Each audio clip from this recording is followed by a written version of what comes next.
Salut, dans cette vidéo, je vais te montrer comment j'ai fait pour transformer un vieux script Python en SAS, et aussi la stack technique que j'utilise et quelques petites astuces qui vont sûrement te plaire, ainsi que tous les outils que j'utilise pour faire ça hyper rapidement. Avant de parler de SAS, parlons déjà de l'utilité de l'ancien script que j'utilisais. Pour rentrer dans le contexte, moi et mes potes, on joue tous ensemble à l'euro million, et on met un petit billet chacun dans une cagnotte pour jouer tout le temps les mêmes grilles. Le problème qu'on a rencontré, c'est que le suivi des résultats dans l'application de la FDJ n'est accessible que par celui qui avait fait l'abonnement directement avec son compte. Et franchement, c'est hyper chiant de devoir partager les résultats 2 fois par semaine sur Messenger ou WhatsApp. Donc là, j'ai eu l'idée de créer un petit script qui va chercher les derniers résultats depuis une API que j'ai trouvé sur RapidAPI, puis fait les calculs par rapport à nos grilles, met les résultats et nous envoie un petit email de récap avec toutes les informations nécessaires. J'ai mis ce script sur un serveur et il se lance avec une simple cron tab, donc c'est la config la plus minimaliste possible. Maintenant, présenter ce script en vidéo, c'est pas très intéressant car en 30 secondes, franchement, c'est plié. Donc j'ai décidé de transformer ça en SAS, déjà dans un premier temps pour me challenger et voir à quelle vitesse je peux sortir un produit fini en MVP, mais vraiment le strict minimum viable. J'ai fait ça hyper rapidement, je crois en 2 heures c'était terminé, mais comme tu l'auras compris, je ne suis pas parti de zéro. On va dire que j'ai triché de deux manières. Déjà sur toute la partie de récupération de données depuis l'API, j'ai juste pris le module que j'avais déjà développé, j'ai rajouté quelques sauvegardes en base de données à la fin et c'était terminé. Ensuite, et ça c'est le petit instant autopromo, je suis reparti de mon boilerplate Rapid SAS, ce qui me permet d'avoir l'authentification, le paiement avec Stripe et le déploiement déjà configuré. Donc à partir de là, il ne me reste qu'à développer le cœur des fonctionnalités de l'application. La stack technique c'est Django, Tailwind et HTMX. Et l'application va être constituée de 3 pages. Une page pour l'ajout des grilles, une autre page pour visualiser les derniers résultats avec les gains, et une dernière pour voir tout l'historique des résultats depuis 2004, ainsi que les gains juste à côté. Concernant la première page,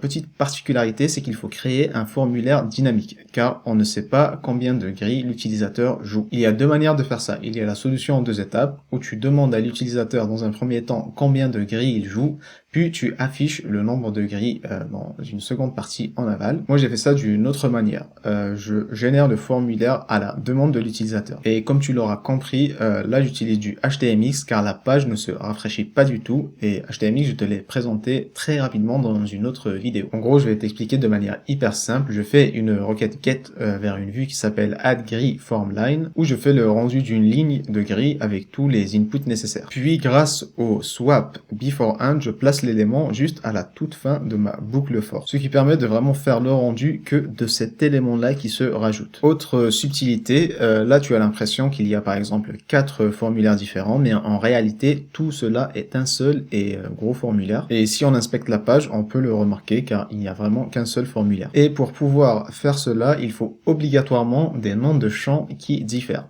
Ici, par exemple, on a idform de player name pour le joueur Eric, et pour le formulaire que j'ai rajouté en bas, enfin la ligne que j'ai rajoutée en bas, ça s'appelle idform3 player name. Comment je réussis à faire ça? J'ai rien codé de mon côté, j'utilise en Django ce qu'on appelle des form sets. Un form set se crée à partir d'un Django form standard. Ensuite, on peut choisir avec le paramètre extra le nombre de formulaires à afficher. Et lui s'occupe automatiquement de gérer le nommage des champs que je t'ai montré tout à l'heure. Passons maintenant à la page principale, celle qui affiche le dernier résultat.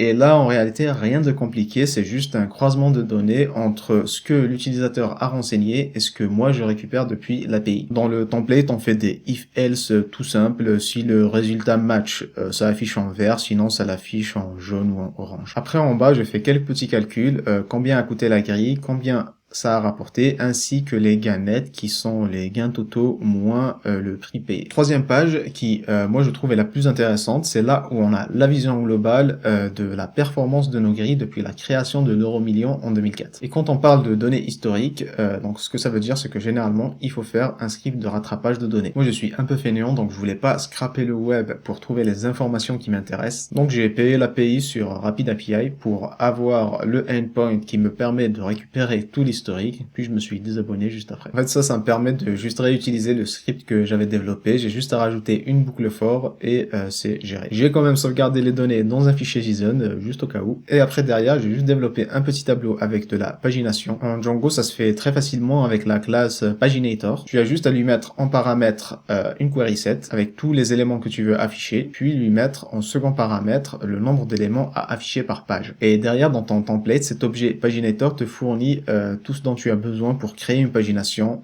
Par exemple, la page suivante, les URL vers les pages, etc. Concernant les query sets, si tu connais Django, tu dois déjà le savoir, mais il ne faut surtout pas oublier de faire des prefetch related, car sinon ça peut détruire les performances de ton application si tu fais appel à des query sets enfants dans une boucle for. En gros, c'est un problème N+1 et ça va faire une requête à la base de données à chaque fois que ça itère sur ta boucle for. Une fois que j'ai fait tous les calculs, je transforme le tout en une liste d'objets spécifiques que j'ai créée juste pour me simplifier vraiment l'utilisation côté template. D'ailleurs, ça c'est un conseil que je te donne qui est de sortir au maximum la logique que tu as dans tes templates et la mettre dans tes vues ou dans d'autres modules. Maintenant, je vais parler très rapidement de HTMX et de pourquoi je l'utilise. Déjà, comme tu le remarques ici dans l'exemple, l'expérience utilisateur est hyper fluide et c'est très rapide. Regarde ici, quand je change de page, c'est quasi instantané, alors que si toute la page devait se rafraîchir, il y aurait au moins une demi-seconde de latence. Et ça fait toute la différence. Maintenant, il ne faut pas tomber dans le piège de tout le temps tout faire en HTMX. Souvent, sur des actions que l'utilisateur ne fait pas très souvent, tu peux rester sur du full page reload, car ça n'impactera pas vraiment l'expérience que procure ton application. En plus de ça, il faut faire attention à quelques side effects quand tu associes ça à d'autres frameworks.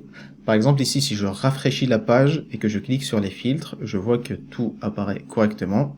Cependant, quand la page est rechargée depuis HTMX et que je reclique, là, ça n'apparaît plus. Je n'ai pas encore regardé pourquoi ça fait ça, mais c'est sûrement du JS qui n'est pas chargé correctement. Donc voilà, c'était un peu pour nuancer, mais dans l'ensemble, cette librairie est franchement incroyable. Si ce genre de vidéo t'intéresse, tu peux me le dire en commentaire, car il y a encore quelques trucs que je t'ai pas présenté, comme la partie filtre que je n'ai pas encore implémenté, la partie déploiement et envoi d'email par exemple. N'hésite pas à liker et à t'abonner, et bien sûr, je te dis à la prochaine.